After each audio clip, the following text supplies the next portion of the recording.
اعوذ باللہ من الشیطان الرجیم، بسم اللہ الرحمن الرحیم۔ حیات سرور کائنات محمد صلی اللہ علیہ وآلہ وسلم، باب نمبر 24، خاندان کا بٹوارا۔ طالب اور عقیل، ابو طالب کے بڑے بیٹوں نے اپنے چھوٹے بھائیوں جعفر اور علی رضی اللہ تعالی عنہما کی مثال کی تقلید نہ کی تھی، بلکہ اپنے باپ کی مانند مسلمان نہ ہوئے تھے، تاہم روادار یعنی فراخ دل تھے۔ ان لوگوں کے مقابلے میں ابو لہب کا طرز عمل بہت مختلف تھا۔ سرداران قریش کی محاذ آرائی کے بعد وہ کھلم کھلا دشمنی پر اتر آیا تھا۔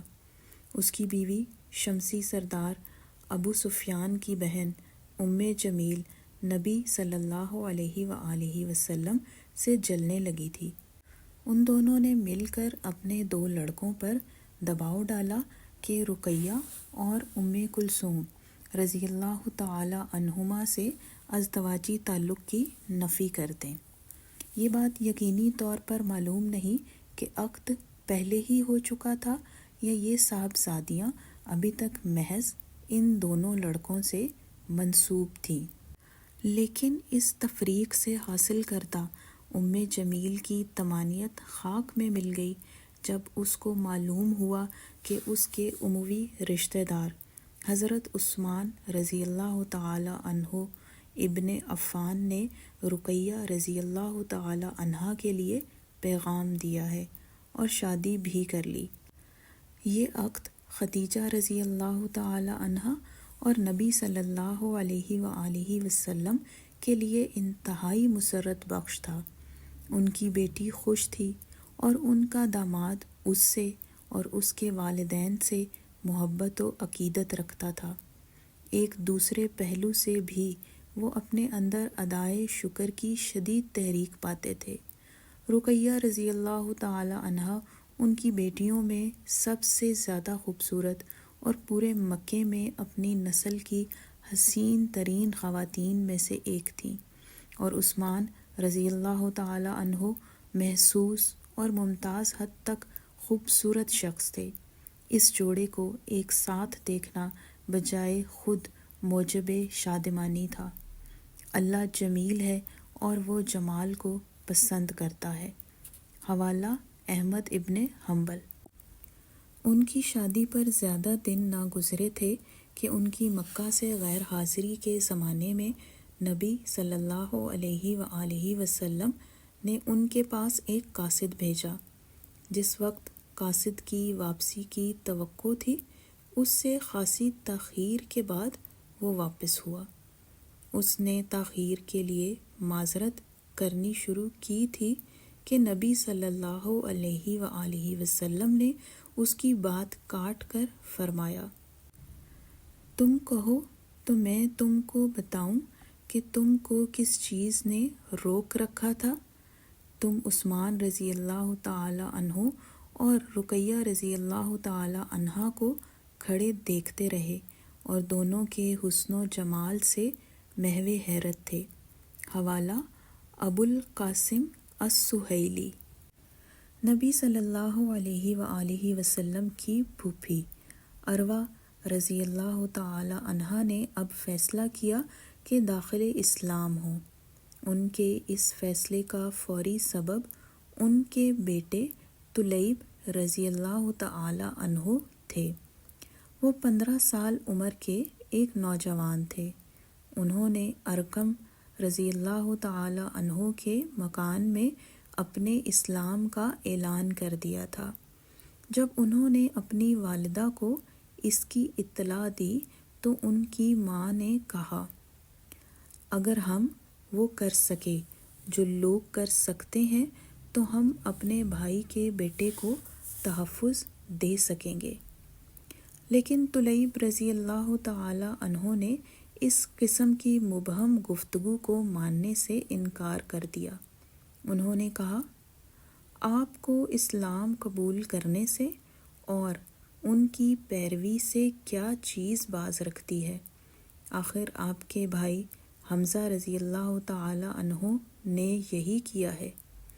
اب جب انہوں نے حسب معمول عذر کیا کہ وہ بہنوں کا انتظار کر رہی ہیں تو طلیب رضی اللہ تعالی عنہ نے ان کی بات یہ کہہ کر کاٹ دی، میں آپ سے التجا کرتا ہوں، خدا کے واسطے جائیے، انہیں سلام کیجیے اور کہیے آپ ان پر ایمان لاتی ہیں اور تصدیق کرتی ہیں کہ اللہ کے سوا کوئی معبود نہیں۔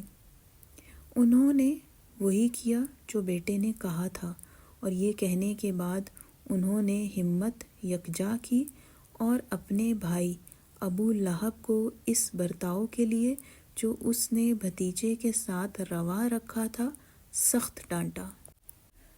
جہاں تک خدیجہ رضی اللہ تعالی عنہا کا تعلق ہے، چوں ہی مکے میں اسلام کا چرچا ہوا، ان کا سوتیلا بھائی اسلام کا بدترین تشدد پسند دشمن بن گیا، لیکن نوفل کی عداوت اس کے بیٹے اسود رضی اللہ تعالی عنہ کو داخل اسلام ہونے سے باز نہ رکھ سکی، اور یہ بات خدیجہ رضی اللہ تعالی عنہا کے لیے نوفل کی دشمنی کا بدل بن گئی۔ لیکن دوسری طرف یہ بات مایوس کن تھی کہ عزیز بھانجا شمسی ابو العاص، جو چند سال پہلے ہی سے ان کا داماد تھا، اپنی شریک حیات زینب رضی اللہ تعالی عنہا کی مانند داخل اسلام نہ ہوا تھا، اور اس کے اپنے قبیلے کے سربرآوردہ اشخاص اور دوسروں کی جانب سے بڑا دباؤ پڑ رہا تھا کہ وہ زینب رضی اللہ تعالی عنہا کو طلاق دے دے۔ یہاں تک کہ انہوں نے اس کے سامنے یہ تجویز بھی رکھ دی کہ وہ مکے میں کوئی بھی دولت مند ترین قرابت کے بہترین تعلقات رکھنے والی حسین ترین دلہن بتائے، وہ اس سے شادی طے کرا دینے کی کوشش کریں گے، بشرطیہ کہ وہ زینب رضی اللہ تعالی عنہا کو طلاق دے دے۔ لیکن زینب رضی اللہ تعالی عنہا اور ابو العاص کو ایک دوسرے سے گہری محبت تھی، وہ برابر امید کرتی رہیں اور یہ دعا بھی کہ وہ ان کے ساتھ اسلام میں شریک ہو جائے۔ دوسری طرف ابو العاص نے اپنے قبیلے والوں سے سختی کے ساتھ کہہ دیا کہ اس کی بیوی اس کی پسند کی ہے، اسے کوئی دوسری نہیں چاہیے۔ حکیم ان کا ایک اور بھتیجا، ان کے بھائی حزام کا بیٹا، جس نے زید رضی اللہ تعالی عنہ کو تقریباً 20 سال پہلے انہیں ہدیہ کے طور پر دیا تھا، ابو العاص کی مانند وہ پھوپھی اور ان کے گھرانے سے قریش کے دیوتاؤں سے برگشتہ یعنی مخالف ہوئے بغیر محبت کرتا تھا، لیکن حکیم کے بھائی خالد رضی اللہ تعالی عنہ نے اسلام قبول کر لیا تھا۔ حقیقت ہے کہ تم جسے چاہو ہدایت نہیں دے سکتے، ہاں خدا جس کو چاہتا ہے ہدایت دیتا ہے۔ سورۃ القصص آیت نمبر 56۔ اس آیت میں جو صداقت بیان کی گئی ہے اس کو پورے قرآن میں مسلسل دہرایا گیا ہے۔ ایسی آیات رسول اللہ صلی اللہ علیہ وآلہ وسلم کے احساس ذمہ داری کو ہلکا کرنے میں مددگار ثابت ہوتی رہی ہوں، لیکن اپنے مخزومی رشتہ دار کی بیزاری سے آپ صلی اللہ علیہ وآلہ وسلم کے حزن و ملال کا مداوا نہ بن سکتی تھی۔ اور اس طرح کا ایک دوسرا معاملہ جس نے شاید آپ صلی اللہ علیہ وآلہ وسلم کو رنجیدہ تر کر رکھا تھا، اپنے چچا حارث کے بیٹے ابو سفیان کے طرز عمل کا تھا۔ وہ آپ صلی اللہ علیہ وآلہ وسلم کا رضاعی بھائی، چچا زاد بھائی، اور ایک زمانے میں آپ صلی اللہ علیہ وآلہ وسلم کا دوست تھا۔ آپ صلی اللہ علیہ وآلہ وسلم کو امید تھی کہ وہ آپ صلی اللہ علیہ وآلہ وسلم کی دعوت قبول کر لے گا۔ آپ صلی اللہ علیہ وآلہ وسلم کی توقع کے برعکس دعوت ہی دونوں کے مابین افتراق یعنی دوری کا باعث بن گئی، اور جیسے جیسے وقت گزرتا گیا ابو سفیان کی بیگانگی اور سرد مہری میں شاید ان کے چچا ابو لہب کے اثر سے اضافہ ہوتا گیا۔ مذکورہ بالا آیت کی صداقت دوسروں کو بھی محسوس کرائی گئی۔ ابو بکر رضی اللہ تعالی عنہ کے اسلام لانے کے بعد آپ کی اہلیہ ام رومان رضی اللہ تعالی عنہا نیز آپ کے بیٹے عبداللہ رضی اللہ تعالی عنہ اور بیٹی اسماء رضی اللہ تعالی عنہا جو دوسری بیوی سے تھے، اور خیال ہے کہ اس وقت اس بیوی کا انتقال ہو چکا تھا، مسلمان ہو گئے۔ ام رومان رضی اللہ تعالی عنہا سے ابو بکر رضی اللہ تعالی عنہ کے یہاں ایک بیٹی ہوئی جس کا نام انہوں نے عائشہ رضی اللہ تعالی عنہا رکھا، اور جو زید کے بیٹے اسامہ رضی اللہ تعالی عنہ کی مانند زمانہ اسلام میں پیدا ہونے والے بچوں میں سے ایک تھی، لیکن ہر چند کہ ابو بکر رضی اللہ تعالی عنہ کے زیر اثر اور ان کے ذریعے بہت سے لوگ بت پرستی ترک کر کے داخل اسلام ہوئے تھے، وہ اپنے سب سے بڑے بیٹے عبد القعبہ کو جو ام رومان رضی اللہ تعالی عنہا سے تھا داخل اسلام نہ کر سکے۔ وہ ماں باپ کی تمام کوششوں کی جو انہوں نے اس کو اپنے دین میں داخل کرنے کے لیے کی مزاحمت کرتا رہا۔ اگر اہل ایمان کو مایوسیوں کا سامنا تھا تو دوسری جانب ان کے مخالفین اس احساس کی کوفت میں مبتلا تھے کہ ان کو مکے میں ایک نئی صورتحال کا سامنا ہے جس کے بارے میں پہلے سے کوئی اندازہ ہی نہیں کیا جا سکتا، جس نے ان کے طرز معاشرت میں اختلال یعنی بد نظمی کا اندیشہ پیدا کر دیا ہے، اور مستقبل کے ان کے تمام منصوبوں کو ناکامی کے خطرے سے دوچار کر دیا ہے، بالخصوص وہ جس کا تعلق ان کے بچوں کی شادی بیاہ کے بندوبست سے تھا۔ بنی مخزوم کی کچھ تسلی ہوئی تھی جب ان کے قبیلے کے ایک آدمی عبداللہ نے بھرے مجمع میں ترش روئی کے ساتھ اپنے رشتہ دار محمد صلی اللہ علیہ وآلہ وسلم کی مخالفت کی تھی۔ عبداللہ کے بھائی زبیر نے ہر چند کہ وہ نئے دین کے خلاف نسبتاً کم مخالفانہ جذبات رکھتا تھا، نئے دین میں داخل ہونے سے انکار کر دیا تھا۔ عبداللہ کی مانند وہ بھی عبد المطلب کی بیٹی عاتقہ کا بیٹا تھا، مگر دونوں کے باپ جس کا اب انتقال ہو چکا تھا کی ایک اور بیوی بھی تھی، اس کا نام بھی عاتقہ تھا۔ اس دوسری بیوی سے اس کے ہاں ایک لڑکی ہوئی ہند نام کی، جو انتہائی خوش جمال عورت تھی۔ یہ اس کی عمر کا 19واں سال تھا۔ اپنے دونوں سوتیلے بھائیوں کے رشتہ دار مخزوم کی دوسری شاخ کے ابو سلمہ رضی اللہ تعالی عنہ سے اس کی شادی ابھی کچھ ہی دنوں پہلے ہوئی تھی۔ پورا قبیلہ اپنی دو شاخوں کے مابین اس رابطے سے بہت خوش ہوا، اس لیے جب ابو سلمہ رضی اللہ تعالی عنہ کے مسلمان ہو جانے کی خبر ملی تو شکست خوردگی کا احساس بھی شدید ہوا، اور ان کا غم و غصہ دگنا ہو گیا جب پتہ چلا کہ ہند یا ام سلمہ رضی اللہ تعالی عنہا جس نام سے وہ شہرت رکھتی ہیں، اپنے شوہر کو چھوڑ دینے کی بجائے اسی کی مانند نبی صلی اللہ علیہ وآلہ وسلم کی پیرو اور عقیدت مند بن گئیں۔ ابو سلمہ رضی اللہ تعالی عنہ کے باپ کے انتقال پر ان کی ماں برہ نے قریش کے قبیلہ عامر کے ایک شخص سے شادی کر لی تھی۔ اس دوسرے شوہر سے ان کے یہاں دوسرا بیٹا ہوا، اس کا نام ابو صبرہ تھا۔ قبیلہ عامر کے سردار سہیل نے کچھ ہی دنوں پہلے اپنی بیٹی ام کلثوم کی ابو صبرہ یعنی نبی صلی اللہ علیہ وآلہ وسلم کے پھوپھی زاد سے شادی کی تھی۔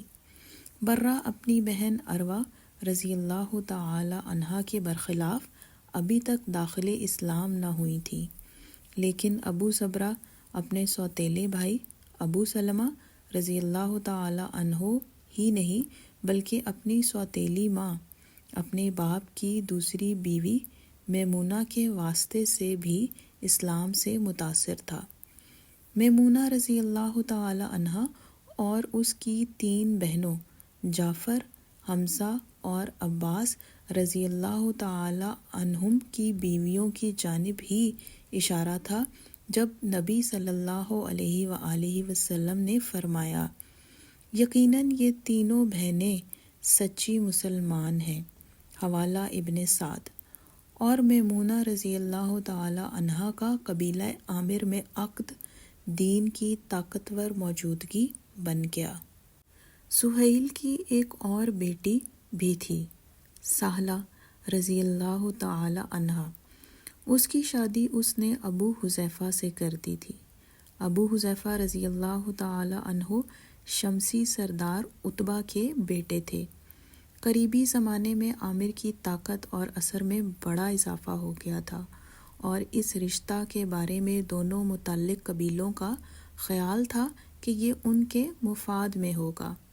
زیادہ دن نہ گزرے کہ یہ جوڑا داخل اسلام ہو گیا، اور ان سے پہلے یا بعد ابو صبرہ رضی اللہ تعالی عنہ اور ام کلثوم رضی اللہ تعالی عنہا دوسرا جوڑا بھی داخل اسلام ہو گیا۔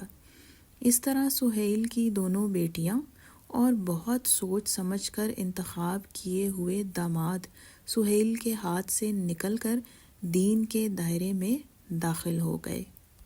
یہی حال اس کے 3 بھائیوں حاطب، سلیط اور سکران رضی اللہ تعالی عنہم اور سکران کی بیوی ان کی رشتہ دار سودا کا بھی ہوا۔ لیکن سہیل کے نقطہ نظر سے بدترین بات یہ ہوئی کہ اس کا بڑا بیٹا عبداللہ رضی اللہ تعالی عنہ بھی نبی صلی اللہ علیہ وآلہ وسلم کا عقیدت مند پیرو بن گیا۔ عبداللہ رضی اللہ تعالی عنہ کو توقع تھی کہ ایک دن اس کا باپ بھی آ ملے گا۔ وہ سربرآوردہ لوگوں کے مقابلے میں کہیں زیادہ پرہیزگار اور ذہین تھا، حتیٰ کہ اس کے بارے میں مشہور تھا کہ روحانی خلوت پسندی بھی اس کا معمول ہے، مگر ابھی تک اس کی جانب سے دین اسلام کی دشمنی اور مخالفت کا مظاہرہ ہو رہا تھا۔ تشدد نہ تھا لیکن عزم و صلابت یعنی سخت گیری کا انداز نمایاں تھا، اور ایسا معلوم ہوتا تھا کہ اپنے بچوں کی قبول اسلام کے سلسلے میں عدم اطاعت نے اس کے رویے کو زیادہ سخت بنا دیا ہے۔ قبیلہ عبد الشمس میں صرف ابو حذیفہ رضی اللہ تعالی عنہ ہی نہ تھے جنہوں نے والدین کے اختیار و اقتدار کو چیلنج کیا ہو۔ خالد، جنہوں نے خواب دیکھا تھا کہ نبی صلی اللہ علیہ وآلہ وسلم نے انہیں آگ سے بچا لیا، انہوں نے اپنے اسلام کو خفیہ رکھا تھا، لیکن ان کے باپ کو اس کی اطلاع ہوئی تو اس نے حکم دیا کہ مرتد ہو جائیں۔ خالد رضی اللہ تعالی عنہ نے کہا میں ابھی جان دے سکتا ہوں لیکن محمد صلی اللہ علیہ وآلہ وسلم کے دین کو نہیں چھوڑ سکتا، حوالہ ابن سعد، جس پر ان کو بے دردی سے زد و کوب کیا گیا اور بغیر کھانے پانی کے ایک کمرے میں قید رکھا گیا، لیکن 3 دن بعد وہ قید سے بچ نکلے۔ ان کے والد نے ان کے خلاف مزید کوئی اقدام نہ کیا لیکن انہیں عاق کر دیا۔ دوسری طرف عتبہ کی امتیازی خصوصیت یہ تھی کہ ابو حذیفہ رضی اللہ تعالی عنہ کے معاملے میں وہ کم تشدد پسند اور زیادہ متحمل مزاج تھا، اور ابو حذیفہ کو بھی باپ سے لگاؤ تھا۔ ان کو امید تھی کہ ایک نہ ایک دن اصنام یعنی بت پرستی کی خامی ان پر منکشف ہو جائے گی۔ جہاں تک عبد الشمس کی اموی شاخ کا تعلق ہے، عثمان رضی اللہ تعالی عنہ کے اسلام اور رقیہ رضی اللہ تعالی عنہا سے شادی کے علاوہ دوسرے سنگین نقصانات بھی اس کو اٹھانے پڑے۔ بنی اسد ابن خزیمہ کے حلیفوں میں سے متعدد اشخاص نے دین اسلام پر ایمان کا اعلان کر دیا تھا۔ ان کی تعداد 14 تھی، بشمول جہش کے خاندان کے، جو نبی صلی اللہ علیہ وآلہ وسلم کے رشتہ دار ہونے کی حیثیت سے بلا شبہ پیش تھے۔ یہ اہم حلیف تو ہاتھ سے گئے ہی تھے۔ اموی سردار ابو سفیان نے خود اپنی بیٹی ام حبیبہ رضی اللہ تعالی عنہا بھی کھوئی، جس کی شادی اس نے عبداللہ کے چھوٹے بھائی عبید اللہ ابن جہش سے کی تھی۔ قبیلہ عدی میں، جو کہ بنو امیہ کے مشہور خاندانوں میں سے تھا، حق کے رشتے کی وہ طاقت جو دیگر رشتوں کو کاٹ دے آخری نسل میں ظاہر ہو چکی تھی۔ دو مختلف بیویوں سے نفیل کے 2 بیٹے تھے، خطاب اور عمر۔ نفیل کے مرنے پر خطاب کی ماں نے اپنے سوتیلے بیٹے عمر سے شادی کر لی۔ اس شادی سے اس کے یہاں ایک بیٹا ہوا جس کا انہوں نے زید نام رکھا۔ اس طرح خطاب اور زید ماں کی طرف سے سوتیلے بھائی تھے۔ زید ان چند لوگوں میں سے تھا جو ورقہ رضی اللہ تعالی عنہ کی مانند قریش کے بت پرستانہ معمولات کی حقیقت سے باخبر تھے۔ چنانچہ یہی نہیں تھا کہ اس نے ان مراسم میں حصہ لینے سے انکار کر دیا، بلکہ کسی ایسی چیز کے کھانے سے بھی انکار کر دیا جو بت پر چڑھائی گئی ہو۔ اس نے اعلان کر دیا کہ وہ خدائے ابراہیم علیہ السلام کی عبادت کرتا ہے۔ اس نے اپنی قوم کو علانیہ ملامت کرنے میں بھی تامل نہ کیا۔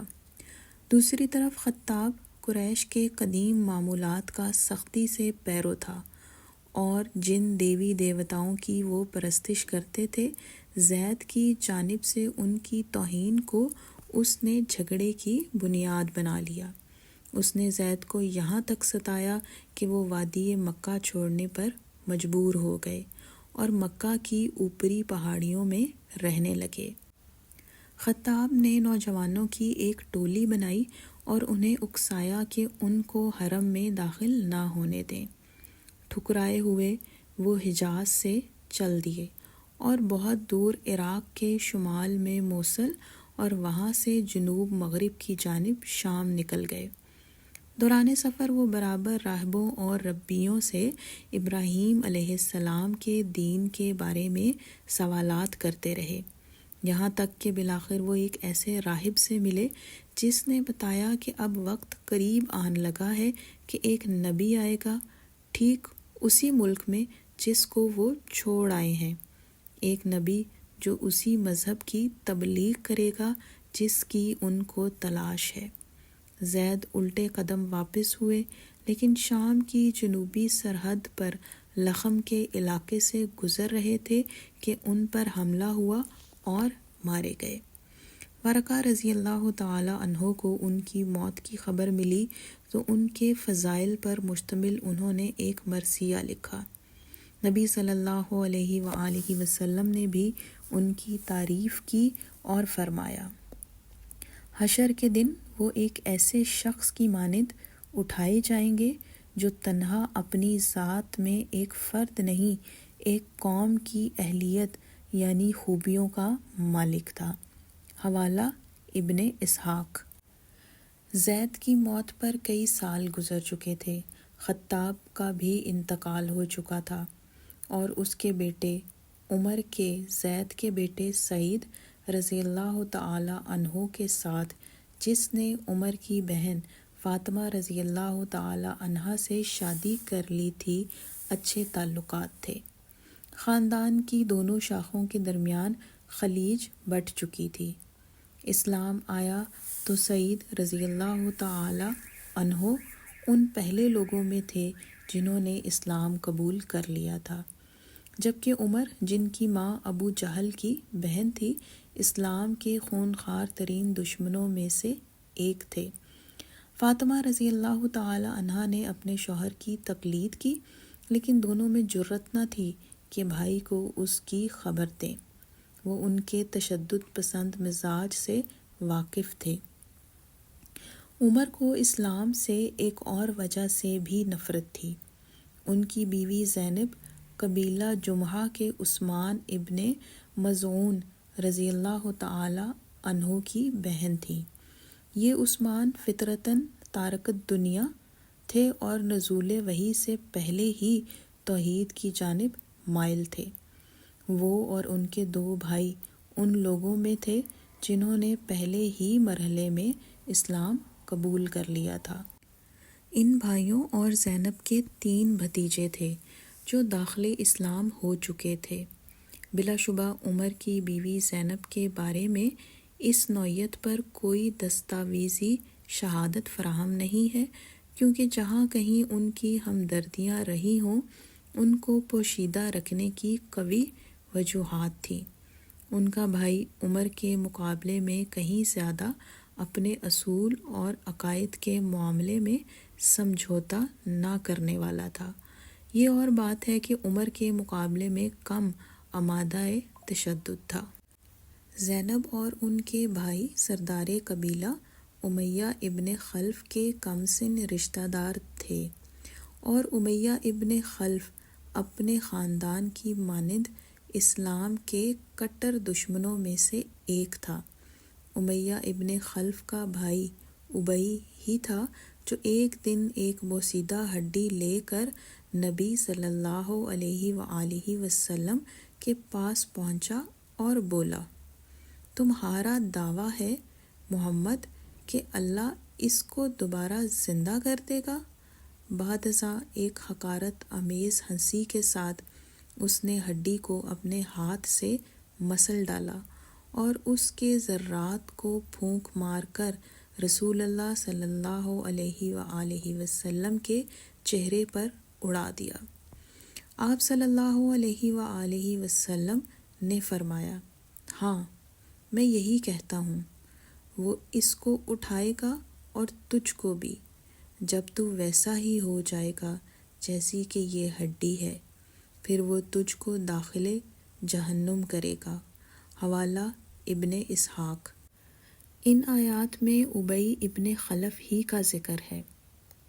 وہ اپنی پیدائش کو بھول گیا اور کہتا ہے، کون زندگی عطا کرے گا ہڈی کو جب وہ بوسیدہ ہو جائے گی؟ کہو، جس نے ان کو پہلے وجود بخشا تھا وہ دوبارہ ان کو زندگی بخشے گا۔ سورۃ یاسین آیت نمبر 78 اور 79۔